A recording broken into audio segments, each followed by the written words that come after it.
A Conservative government led by Andrew Scheer will oversee an immigration system that is fair, orderly, and compassionate. A Conservative government led by Andrew Scheer will seek to ensure that newcomers to Canada, like so many who have already done so, integrate into the Canadian economic and social fabric.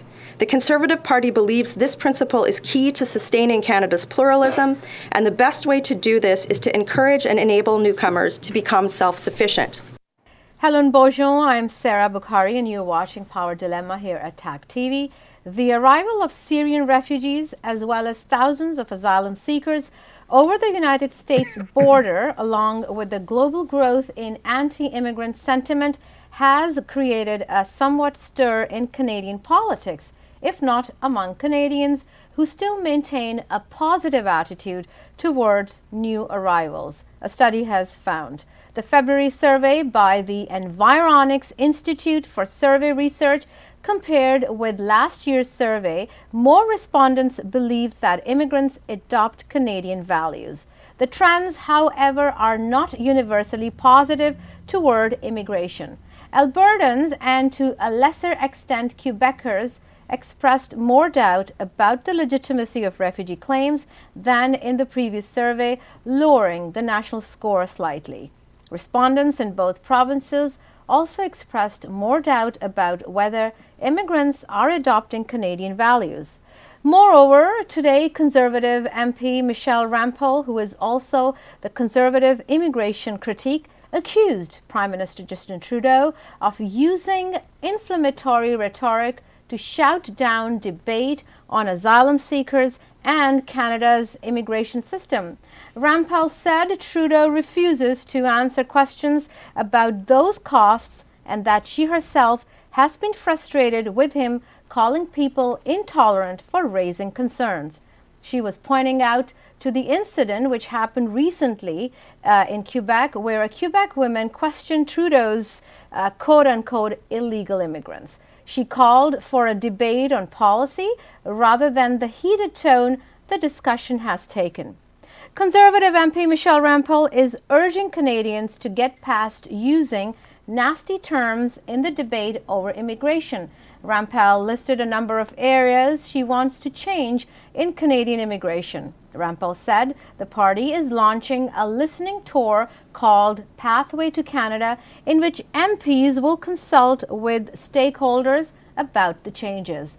The official opposition put together a real plan on immigration to address labor market challenges, skill shortages, and demographic challenges.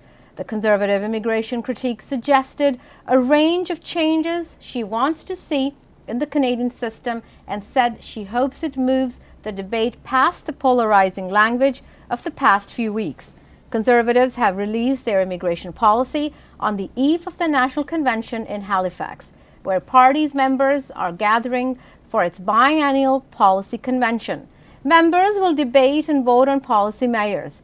Among the policies she recommended is to close what she calls a loophole in the safe third country agreement with the United States to limit asylum claimants crossing illegally into Canada, among other proposals to amend the country's immigration system. Immigration Minister Ahmed Hussein called Rempel's plan empty criticism. So today in Power Dilemma with Sarah Bokhari at TAGTV, we are going to talk about this so-called crisis which is facing Canada, the immigration, refugee and asylum seekers. And to talk about this and a lot of questions connected to this, we have in our studios my very worthy guest, Mr. Kostas Managakis, and Kostas was elected to the House of Commons in 2011.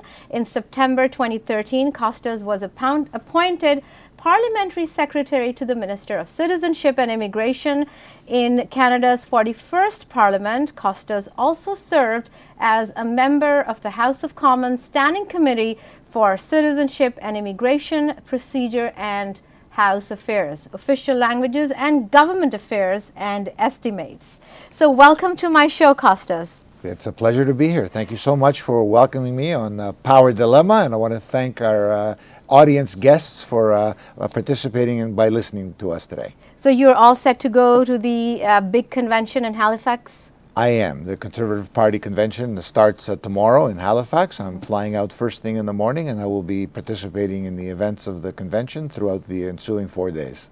Wonderful. What are you thinking, and what is going to be discussed in the convention? Let's talk a little bit about the convention. There are many issues that our members through the electoral district associations across the country have brought forth for discussion.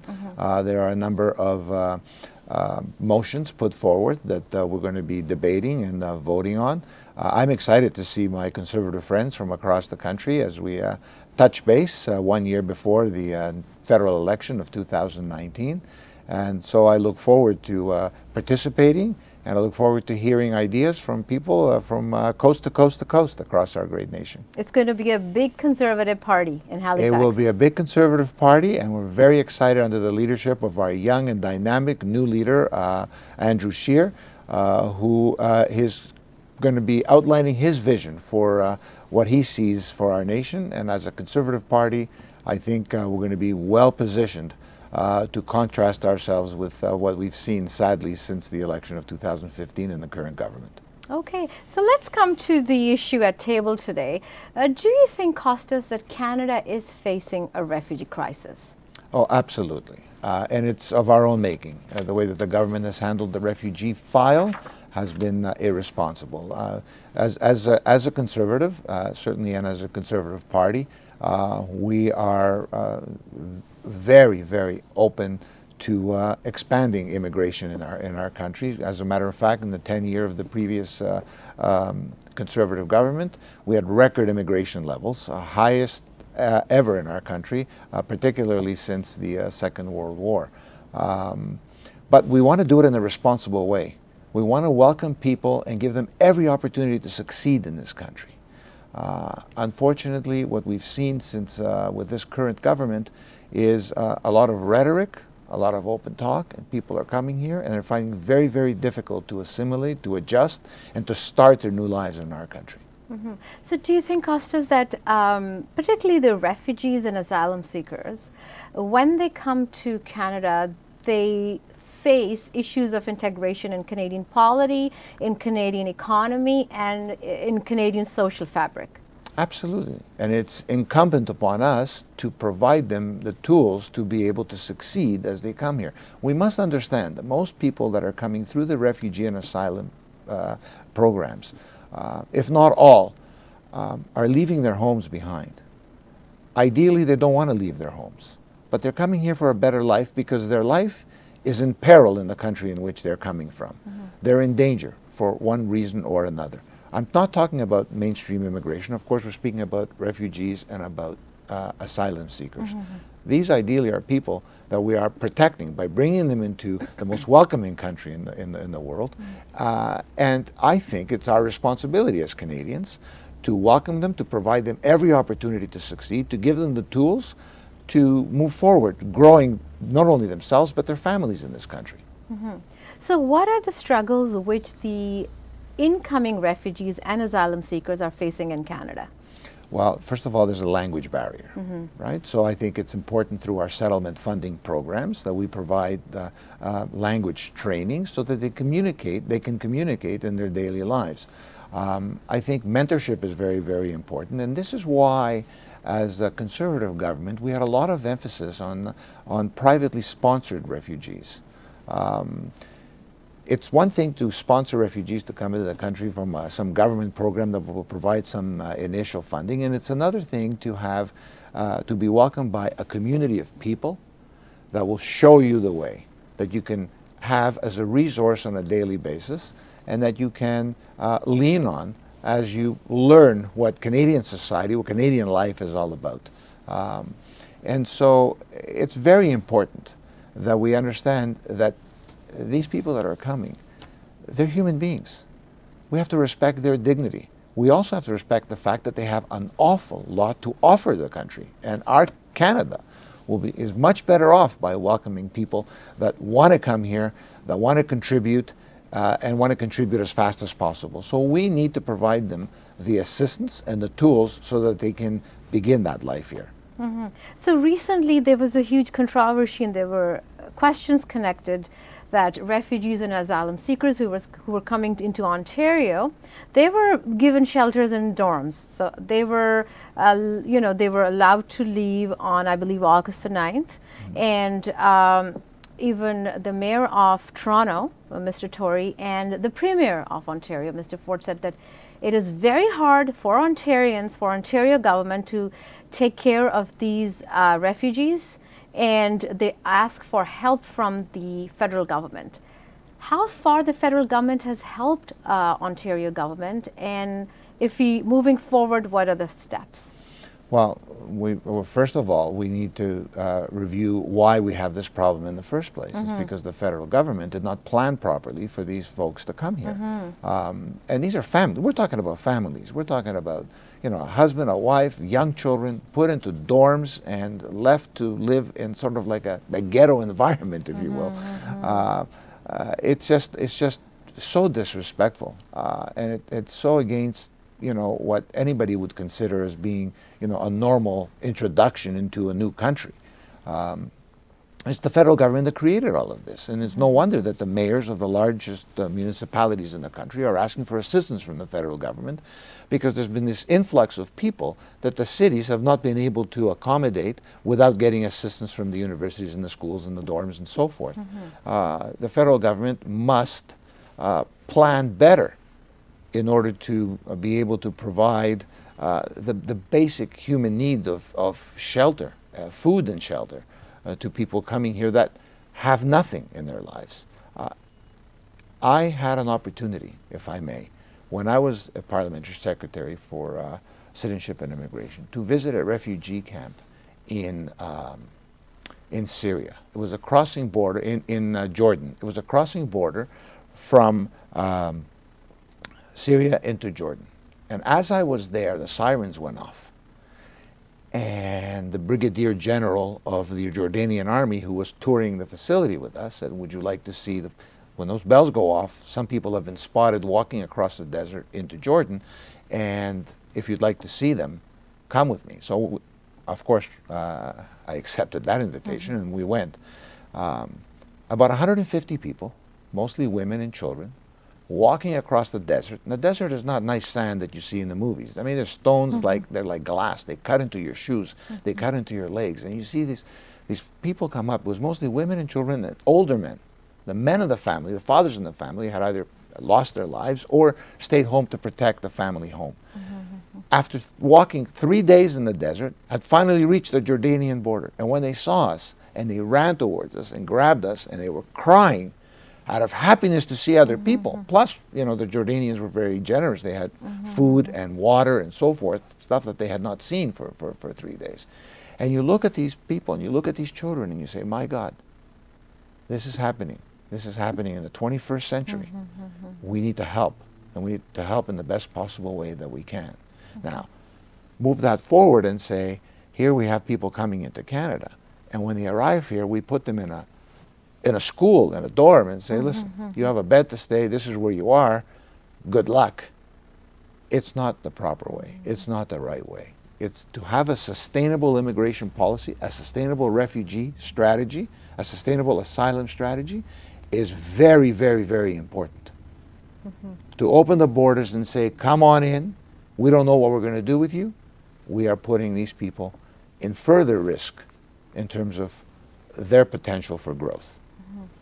So you are you're so right in saying that we have to be respectful for these incoming refugees and for these incoming asylum seekers. So why is our Prime Minister, Justin Trudeau, shying away from any talks or debate on this issue? It is a very pinching issue for Canadian leaders, for Canadian politicians. Why is Prime Minister Justin Trudeau shying away, and he's not ready to talk about it, and he's just shunning it off by saying anyone talks about immigration issues, he's like calling them quote-unquote intolerant?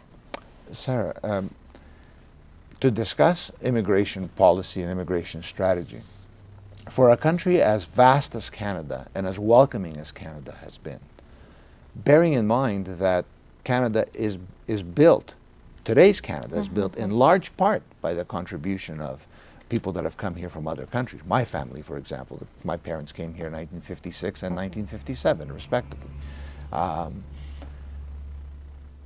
To ignore concerns that people might have, or to shy away from a legitimate discussion or conversation or even debate on the best way to manage the immigration file for our country, by hiding behind, platonic or one-liners, is not respectful of Canadians, is not respectful of immigrants, is not respectful of what a government should be like.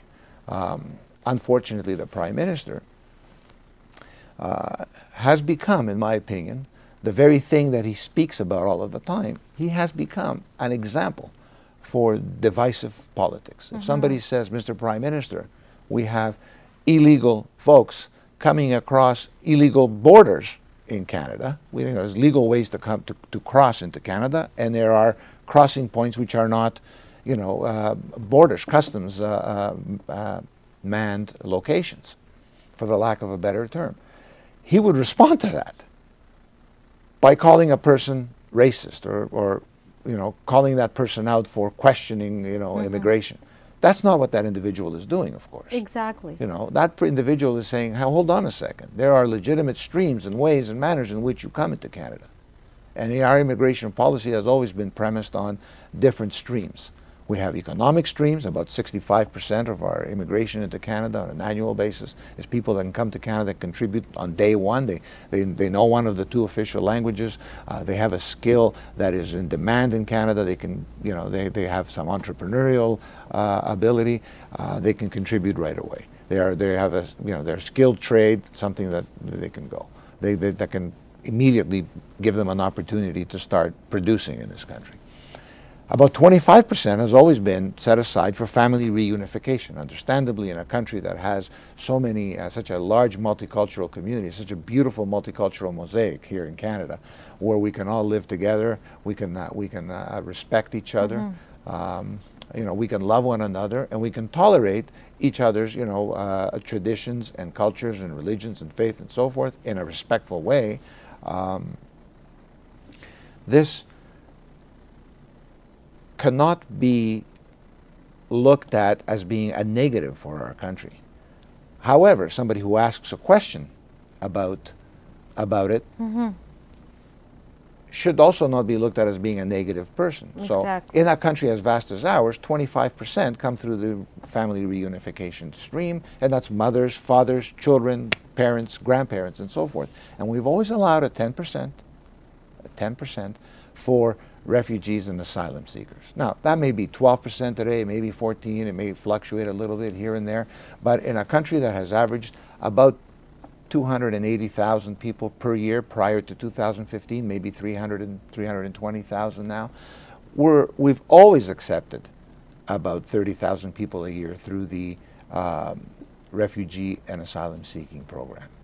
So for a prime minister to come out and try to paint anybody sort of with a negative brush, that they are anti-immigration because they have the audacity, in his opinion, to question one of his policies, is disrespectful of the democratic process, it's disrespectful of Canada, and it's disrespectful of anyone involved in the process, including of the very people that we are helping.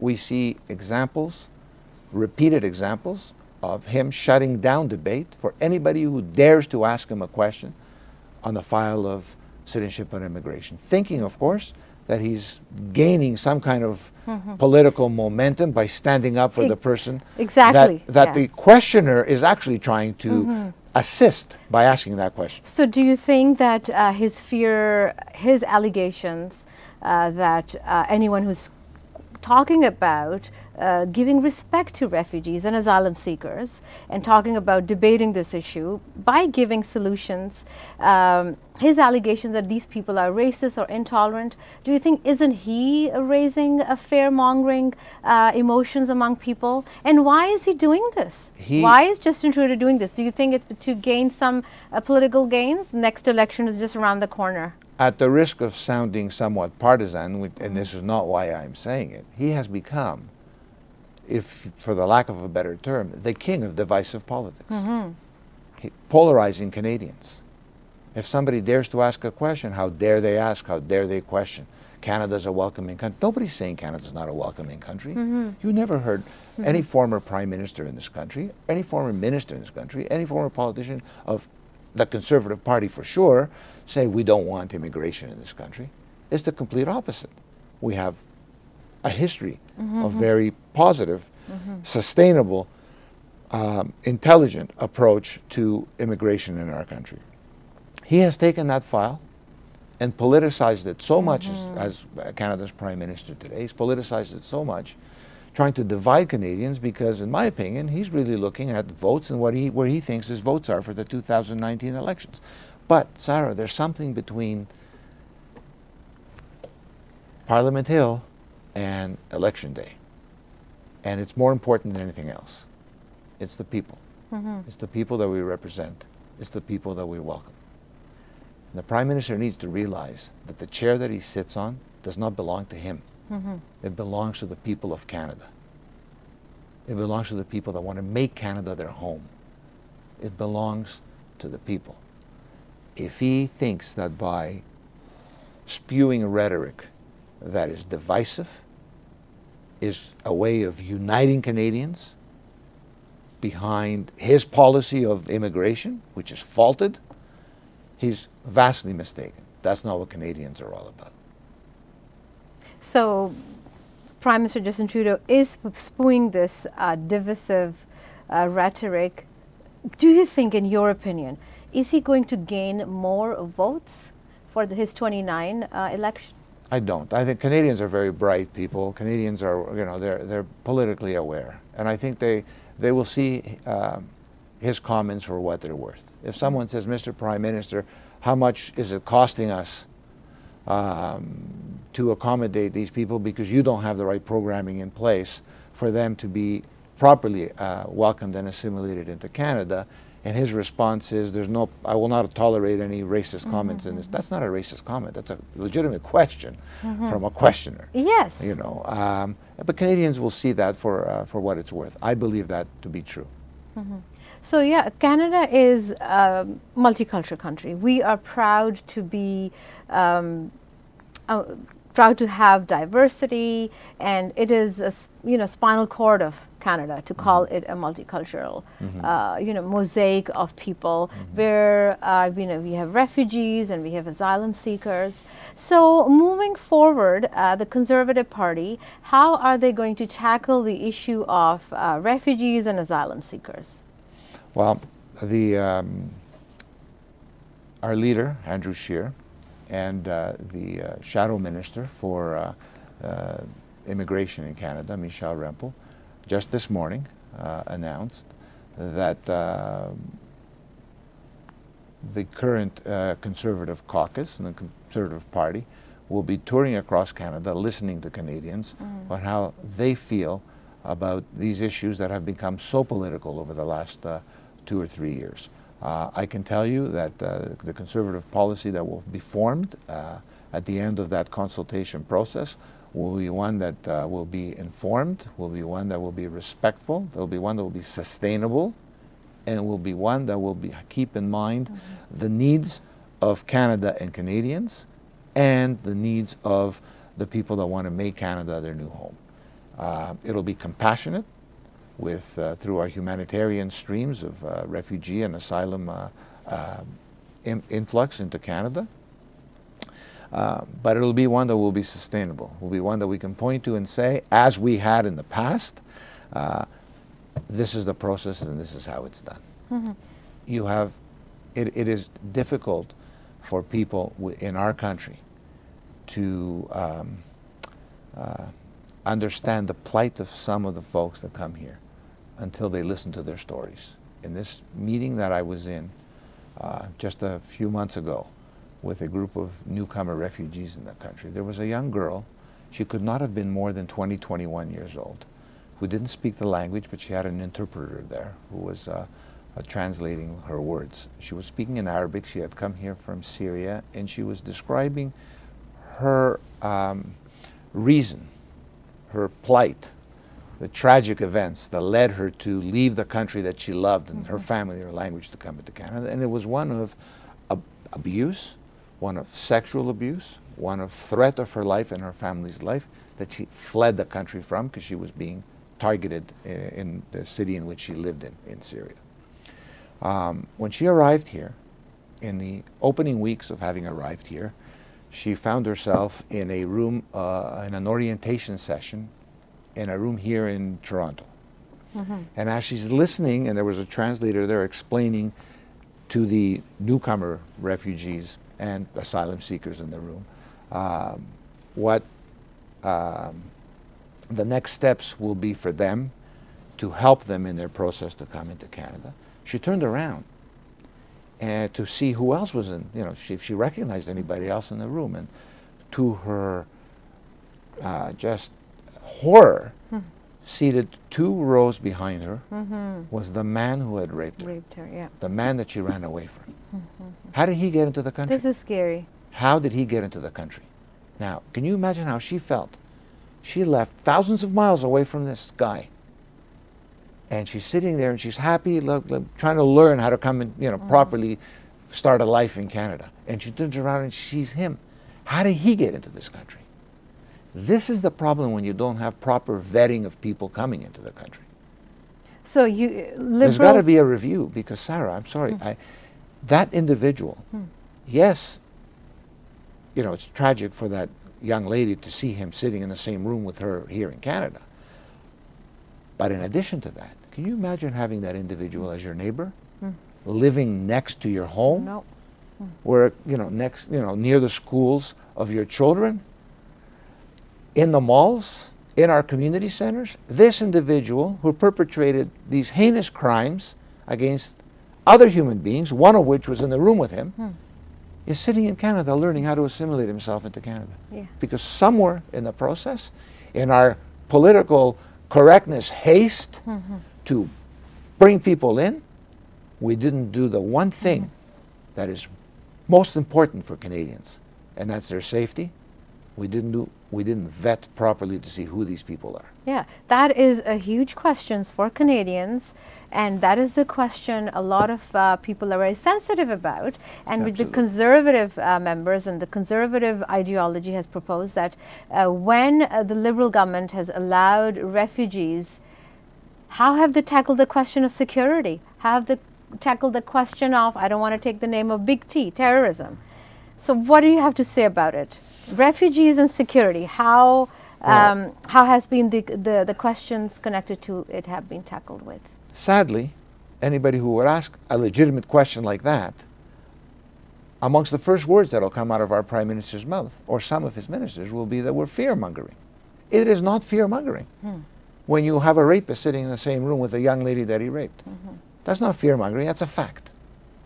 That's a fact that he should be, as a government, not only aware of, but ashamed that the system allowed this to happen. Because that's just one case of one person who said, I'm speaking out, who had the courage to speak out. How many people don't? That's the issue.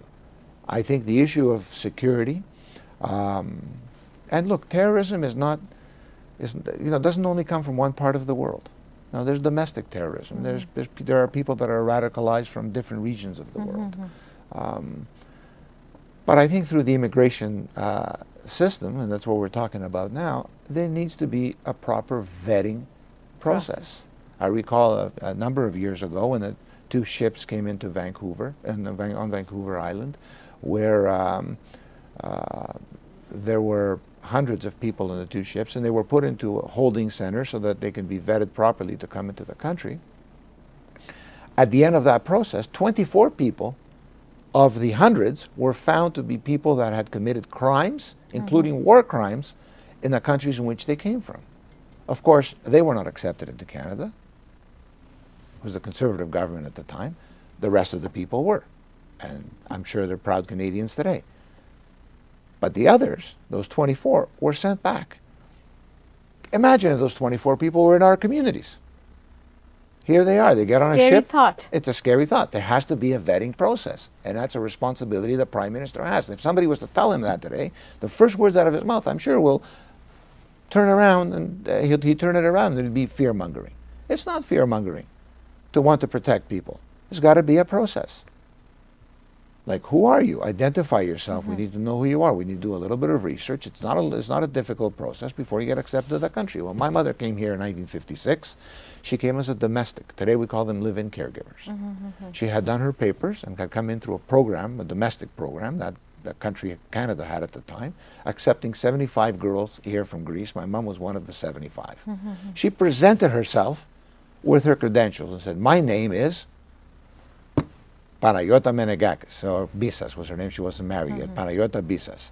And I was born in this place, and I came from this village, and I'm here for this reason. Here's my application. She presented herself properly, and somebody made the determination that this is a person that's, well, you know, we're going to welcome to the country, and she came in. There needs to be a vetting process like that. You can't just open the doors and say, it doesn't matter, en masse, because we have a target we want to meet. We want to get so many people by such and such a date. That's not what it's about. Do it. But do it in a sustainable way, do it in a way that's responsible, and do it in a way that's respectful of Canadians and respectful of the people that are coming.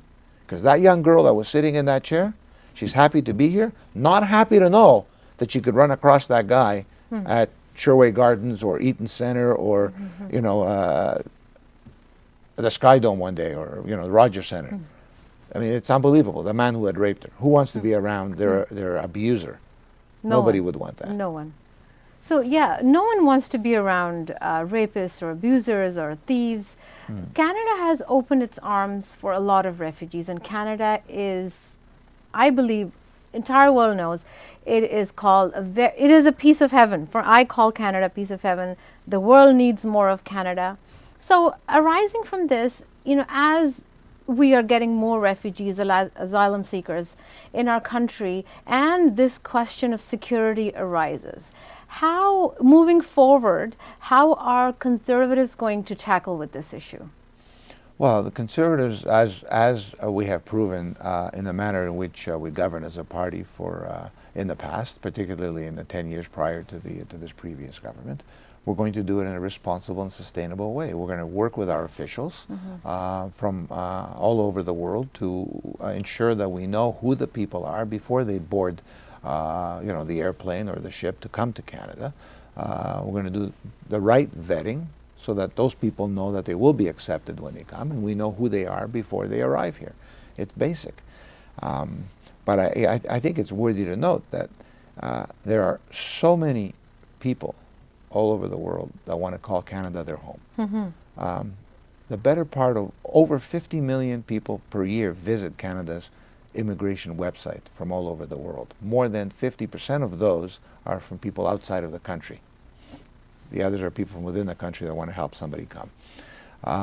There are millions and millions, tens of millions of people around the world that want to come to Canada.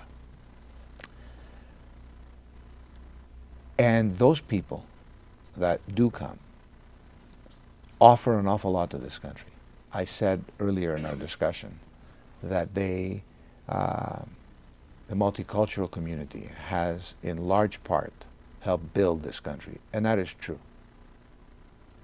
When my father came, he didn't speak the language, neither did my mother.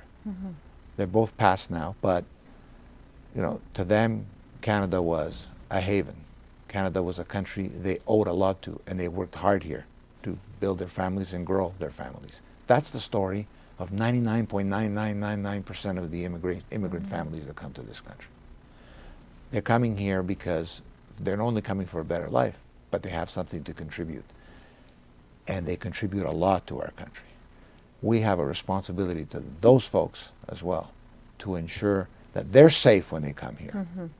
And that's why I think as a Conservative government, we've always focused on ensuring that we welcome to Canada not only the best and the brightest that can contribute on a daily basis, with reunifying families as expeditiously as we possibly can in a sustainable way, but also through our compassionate and humanitarian streams, but in a responsible way with a plan and a program that respects them, respects Canadians, respects what we want to do, what we want to accomplish ultimately. Because we are, in my opinion, the best country in the world in which to live. Yes, we and are. we cannot let it slide down a slippery slope where we're introducing elements into the country because we don't know who, we haven't done our proper vetting in the first place before we allowed them to come here. Yeah. Let's take our discussion to a little controversy, a controversy which happened a few days ago, and now I think it is going to be, if I'm not exaggerating it, maybe the center of the policy convention. MP Maxime Bernier, he tweeted a few days ago about immigration and diversity. How have things changed after his tweet? Well, within the party, things have not changed. Maxime Bernier voiced his opinion. They're Maxime Bernier's opinions. They're not the opinions of the Conservative Party of Canada. They are not the opinions of the leader. They are not the opinions of our, it's not in our policy discussions that we're discussing at our convention. It's not, he doesn't speak for, as the leader said, Maxime Bernier does not speak for the party. He doesn't have any official capacity in the party. This is a man who ran for the leadership. He came close to winning that leadership. He did not. I would hope that he would understand that he's part of a bigger picture. He's part of a team. It's called the Conservative Party, and the Conservative Party members are very much in tune with what Canadians would like to see. And as Canadians, we want immigration. We know that immigrants contribute an awful lot to our country. We know that newcomers have a lot of potential to contribute to our country, and to throw out comments that can be perceived as divisive is not helpful to anybody. So I don't think Maxime Bernier will monopolize the discussion at the convention. Certainly anybody that I've spoken to within the party is rolling their eyes and wondering why would he be doing this? It's not what the party is all about. It's Maxime going off on his own. Okay, so Costas, you were an MP in the previous, previous regime, conservative regime. 2019 is just around the corner. Next year, you will be running. I am. I've already been nominated as the candidate for the electoral district of Aurora, Oak Ridges, Richmond Hill. Big congratulations for that. Thank you. Thank you very much. So as you will be running, and hopefully you'll be winning, what is your platform on which you're running in Aurora, Oak Ridges? Well, I'll tell you what is important to me. I take the position of elected office very, very seriously. As I said earlier, when you're elected, you're sitting in a borrowed chair. It belongs to the people. It doesn't belong to you. When I was a member of Parliament, I was a constituency-centric, if you will, member of Parliament. I didn't spend a single weekend in Ottawa. I was back in my riding on the weekends. I was knocking on doors. I was meeting people. I was holding meetings for people that had concerns. And that's my strategy going into the 2019 election, to knock on as many doors as I can, to get the message of the platform of our party, which will be formulated after our convention this coming weekend, and to tell them who I am and how tirelessly I will work to represent them in Canada's Parliament. And it will be up to the good people of the great towns of Aurora and Richmond Hill to decide whether or not I should be their representative in the next Parliament. I'm hoping that I'll be able to communicate my message to them, which will basically be working tirelessly, working hard, working 7 days a week on their behalf, on their issues that are important to the residents of the riding, which are very much in line, of course, with what Canadians in general want to see, because my riding is not much different than pretty much every other riding in the country. Families that want to grow their families, there's small businesses that want to thrive. They are the engine that drives the local community. It's very diverse. People from my country, people in my riding, there are people. It's one of the most diverse ridings in the country. People from all over the world call Aurora and Richmond Hill their home. So I'm hoping I'll have the opportunity to represent them in Canada's next Parliament. Why is a Conservative government good for Canadians? Well, the Conservative government will focus on issues that are important for Canadian families. I recall the leadership of our party, both in the past and present, on several occasions have said that we want to govern and make decisions based on what is best for Canada, even if it might not be best for us politically or for us personally. I'll give you a perfect example of that. Back in the previous parliament in which I was a member, we brought in pension reform for members of parliament and for the prime minister. That was a government of Canada, conservative initiative to bring that legislation in. So it was a conservative bill, obviously. It was a government bill that we overwhelmingly supported, I think unanimously supported in the House of Commons, that reduced the pensions of members of parliament and cut out about $1 million of the prime minister's pension over time, because we felt it was the best thing to do to bring it in line with other public service pension plans. We will make decisions that benefit all Canadians. Mm-hmm. And the Conservative platform, Sarah, has always been a low-tax platform, a job creation platform, a tough on crime platform, a sustainable environmental policy, a responsible and sustainable immigration policy, things that we can point to. And the previous parliament in the history of our country has the record of passing the most bills in the House of Commons to make life better for Canadians. Mm-hmm. That is our platform. Today, sadly, if someone was to say what has been the accomplishment of the government that's been there under Mr. Trudeau for the last 3 years, what has been their biggest marquee accomplishment? They don't have one yet. They're about to get one. It'll be marijuana legislation. Mm-hmm. That's another story altogether. I'm not in favor of it, but sadly he has the majority in the House of Commons and was able to ram it through.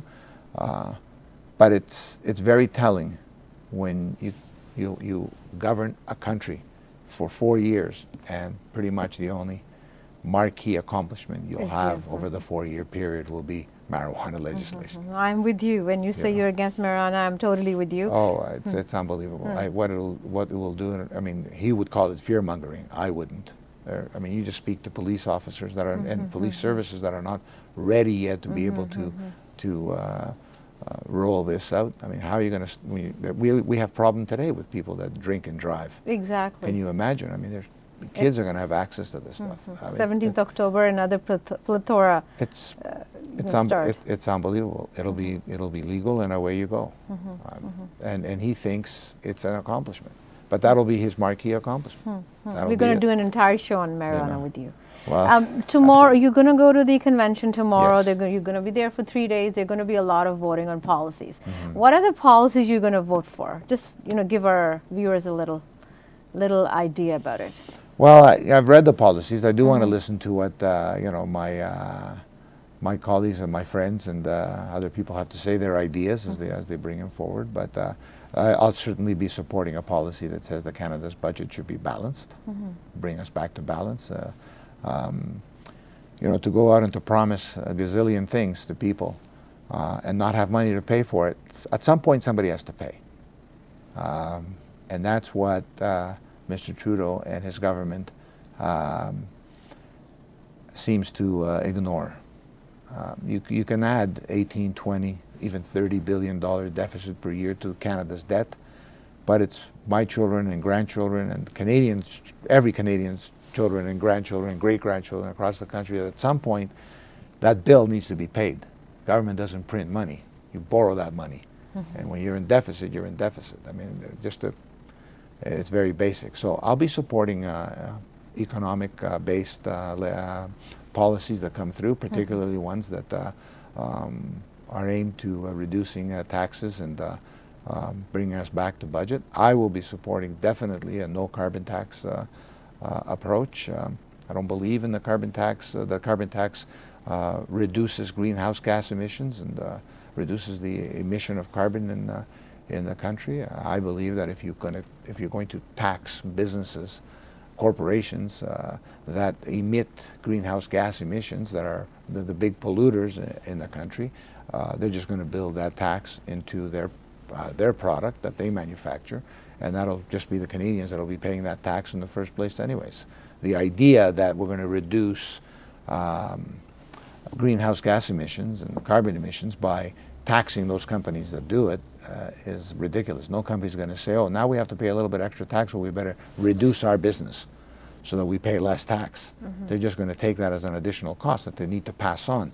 And that is going to end up costing every Canadian pretty much on the majority of products that we purchase as this gets filtered down through the stream. And I'll be supporting Michelle Rempel's approach today on Pathway to Canada. On Pathway to Canada, because I believe it's the right approach. Let's listen to Canadians. We think we know what the right policy should be, but we're not certain. We're not going to formulate, our final plan until we consult and listen to Canadians. I think Michelle is an exemplary member of Parliament. She's a great communicator. Oh, she is. And I believe that as caucus and as Conservatives across the country are meet with groups of people and get feedback, that you will see that a lot of those ideas will be filtered into policy. I'm sure you can get her on the show. She's a brilliant individual who's very focused in any file that she's worked on. And our leader, Andrew Scheer, is on top of the file very, very much. It came up, he was here in Toronto. He's in Toronto very often in the GTA, even though he lives in Saskatchewan. He's been touring the country, and certainly he's been working tirelessly since the House recessed. But he was here for the Taste of the Danforth, and I had the opportunity to be down on the Danforth with him, and issues of immigration came up. People were asking him questions. He was walking along the Danforth, which was unbelievably busy with people. Any issue somebody asked him on, he was on top of it. He communicated.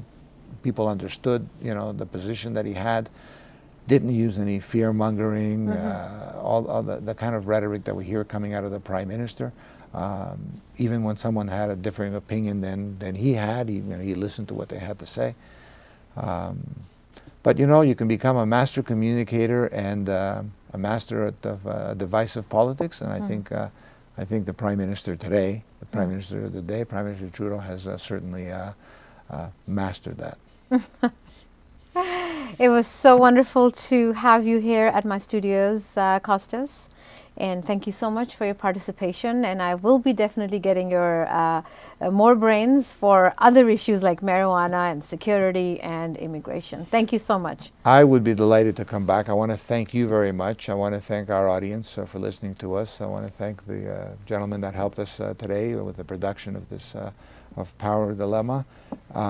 Thank you for giving me the opportunity to share some of my thoughts and ideas and to speak about our policies, our potential policies moving forward as a Conservative Party. Thank you so much. Wonderful. Thank you. And viewers, today we had a very worthy guest, Mr. Costas Manegaikas, who is a former MP and a parliamentary secretary to the previous Conservative government, and we talked about issues connected to immigration, refugees, asylum seekers, and the security paradigm, and how the present government is fear-mongering and is being divisive in its approach, even when you talk about the question of immigration. With this, we are going to take a short break, and when we come back, we're going to talk about more issues. Stay tuned.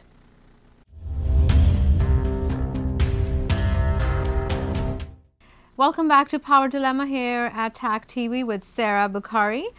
Before the break, we were talking to former MP Costas Manegaikas, who was also a parliamentary secretary, on issues of immigration, refugees and asylum seekers. To talk a little more about the issues, we have a very famous immigration lawyer, Mr. Sam Pellet, who is with Delage Law Group, and we will be asking him questions concerned with immigration, refugees, and asylum seekers. Welcome to my show, Sam. Thank you very much for having me. Okay, Sam, so do you think that Canada is facing a refugee crisis? I'm always cautious about using a term like crisis because I find that talk of crisis almost always brings about an exaggerated response. So if we think of the refugee issue as a crisis, the reaction, unfortunately, sometimes is we should just bar our doors and hide behind our walls, so to speak, no pun intended, and not admit any more refugees. Whenever we frame things as a crisis, I think it brings about a pendulum response that swings too far in the other direction because it engages our survival instincts, if we can put it that way. And I think we should look at it more as a refugee challenge. And we face a challenge that is multifaceted. We have a moral challenge. In our increasingly globalized world, sometimes we want to have all the benefits of globalization, like cheap consumer goods, but without the responsibilities that come with globalization, such as the need to uphold human rights. We love globalization when it allows us to go on cheap holidays to poor countries, but not when those problems come back to our doorstep. So the Canada First approach needs to be considered in light of the fact that our world is shrinking. Like, technology is breaking down barriers. So there is a moral challenge there. What's our response as Canadians? But there's also a resource challenge, the reality that we can't help everyone. If we try to help everyone, we're helping no one, because we have limited resources, and really a social challenge of integrating people into our society. But I wouldn't call it a crisis, more as a challenge, because when we frame it as a challenge, I believe we realize that Canada is well equipped to deal with this challenge. So you've mentioned that it is a challenge and not a crisis, and there are challenges of these refugees and asylum seekers to integrate into Canadian polity, Canadian economy, and in the social fabric of Canada. Do you agree with that? Absolutely. I entirely agree that there are many challenges with refugees integrating into society in many different aspects, whether it be economically, whether it be socially, and those are often related to one another. So I would agree that there are many challenges that they face. So are you happy with the present Liberal government and the measures they have taken to erase these challenges for refugees and asylum seekers? I mean, what I appreciate about the present Liberal government is it has attempted to change the discourse surrounding refugees. I think there was an unhealthy dialogue and an unhealthy public discourse around the issue of refugees, and I think some of that discourse has changed. Without getting into details of which specific policies I support, I do think that they have taken some very important steps to try and allow in the number of refugees that we are able to process. There's no easy answer to that. In fact, I find, interestingly enough, that most people in my experience that are most vocal, either pro or against letting in refugees, in other words, people who say we need to let in less refugees or we need to let in more refugees, those people who are the most vocal often have the least information about how many people we actually let in. So I do think that there have been important steps taken. There's certainly much more work to be done. These are not easy issues and easy questions to deal with. So, Sam, you are an immigration lawyer, and I would like to ask you the question connected to IRPA, or Immigration Refugee Protection Act, Section 36, sure, which is connected to criminality. So, when the refugees and asylum seekers enter Canada and they apply for refugee at the port of entry, which is Canadian border, yes, how are they vetted against their criminality or non-criminality, applying IRPA on their status? Sure. I mean, if someone presents themselves to the port of entry and asks for asylum or refugee status in Canada, they undergo the same types of security screenings that any immigration applicant would go through, and they would be vetted for criminality. So there would be searches done of all the databases to which Canada has access to ascertain whether they have any criminal convictions in other countries. They would also be screened in terms of security.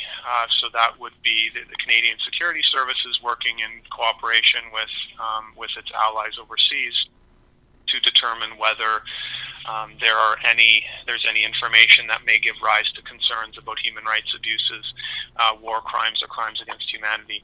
So that's done in part through questioning, and I have been present during those interviews, so I know the types of questions that they ask.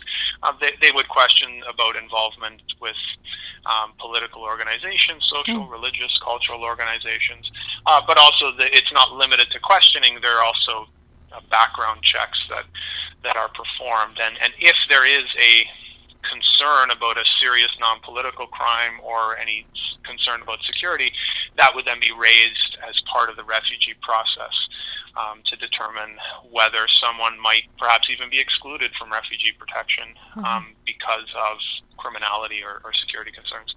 Because either it's an immigrant or refugee or asylum seeker, anyone who has a past involvement in a criminal action, they are inadmissible in Canada. Yeah, it's not everyone who has any type of criminal record would be inadmissible. There are certain exceptions to that, and then generally speaking, the simplest way we can think about it is that anyone who has either committed a crime overseas or has been convicted of a crime overseas, that if that act or that conviction took place in Canada would also be considered a crime. They are inadmissible. So you have to have a crime overseas that is a crime there, but also that would be a crime here, because equivalent, that's right, because some countries have criminal provisions and they criminalize activities that here in Canada we don't criminalize. So that would be one instance where they wouldn't be inadmissible. And also if people with a single conviction, for instance, if sufficient time has passed and the conviction was not sufficiently serious, they would not be inadmissible any longer. And there's also provisions to seek rehabilitation. But generally speaking, yes, that would be an admissibility concern. So, these refugees, they come to Canada, they get citizenship, or if they haven't received citizenship, they're still refugees, but their families are in the countries of origin, for example, Syria or Afghanistan or even Pakistan. How can they get their families, because reunification is a very important precept of the IRPA, the Immigration Refugee Protection Act. If there is a refugee in Canada and they want to reunite with their families and get their families into Canada, what are these steps the government has given, or what are the options that refugee has to reunite with the family?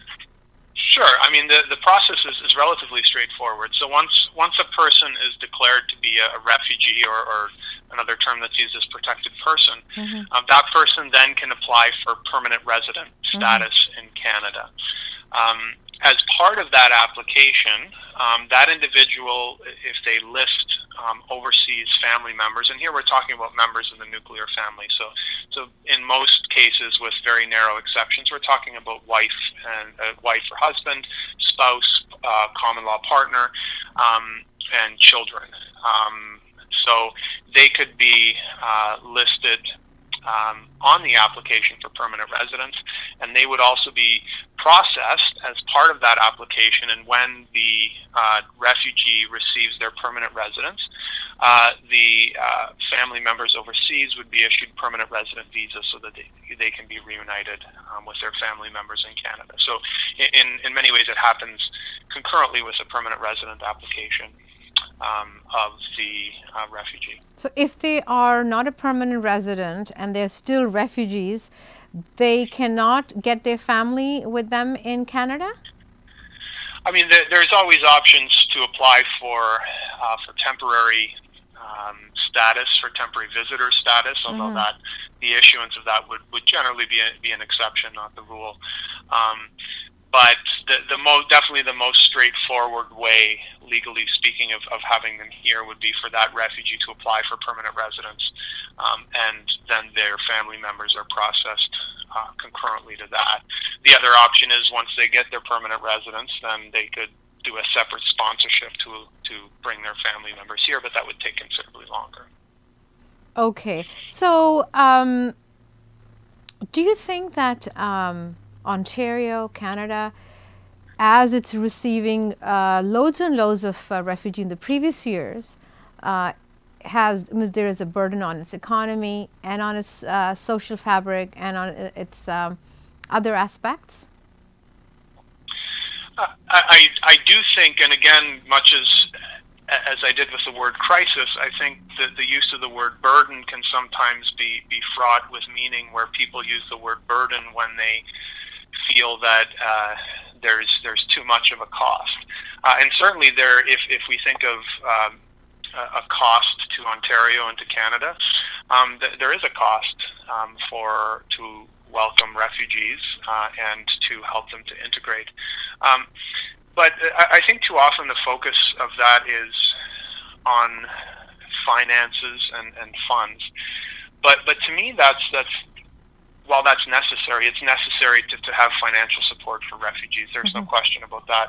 But to me, that's almost the less important of the ways in which we can help refugees be successful here. Because really what I don't think we're doing enough is, and this comes down to the community level, to the neighborhood level, is investing human time and human capital into helping them integrate. Because the reality is that government can only do so much. You can't force employers to make the effort to hire refugees when it may be easier to hire someone else. You can't force someone to volunteer at resettlement clinics. And I think the onus is on communities as a whole to really take the time to encourage dialogue and to encourage community members to get to know newcomers, to understand their needs. So there has been a burden, absolutely, and as with anything in life that is important and of value, such as taking in refugees and promoting human rights, it doesn't come for free. There has to be sacrifices involved. I happen to think that those sacrifices are worthwhile.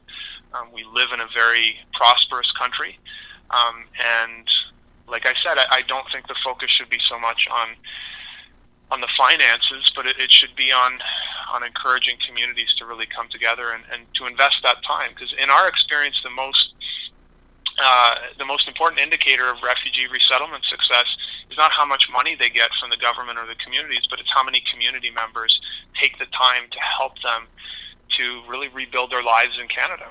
And that's how they can become successful. Sam, as immigration lawyer, are you happy with what the present Liberal government has given to the incoming refugees and asylum seekers, or they have to do more? It's hard for me to comment on that because I'm not involved in administering the government assistance programs in terms of finance. I do think that very important programs have been put in place.